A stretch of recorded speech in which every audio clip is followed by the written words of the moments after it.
Bien avant cette rencontre avec le Premier ministre, cette délégation a échangé aussi avec quelques ministres, dont la ministre de l'Économie. La délégation a été rassurée de l'implication de tous pour une résolution rapide. La question portait sur les problèmes majeurs du secteur du pétrole. La première question, c'est le problème de la structure des prix. Le prix actuel est basé sur une structure avec un taux de change de 1700, ce qui est loin de la réalité. Les prix ont fortement augmenté sur le marché international.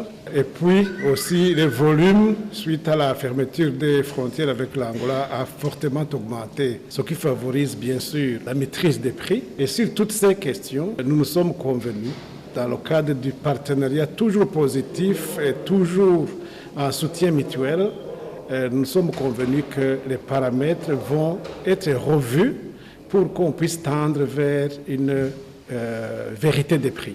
Et ça, c'est vraiment un message extrêmement important. Vous avez vu qu'au sud du pays, les opérateurs ont réagi avec une grève. Mais ici, non, nous avons dit privilégier le dialogue.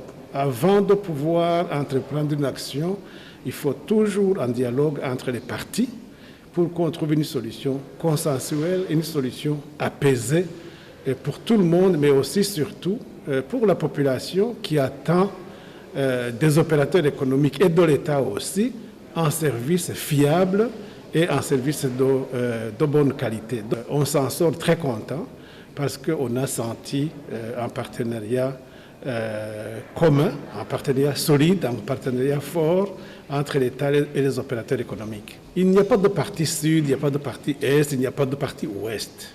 La structure des prix, c'est pour tout le pays, c'est pour toute la nation. Donc, quand il y aura une révision de la structure des prix, en fait, ce sera pour tout le pays. Vraiment, nous insistons, c'est le dialogue permanent, le dialogue constant entre l'État et les opérateurs économiques. C'est ça le plus important.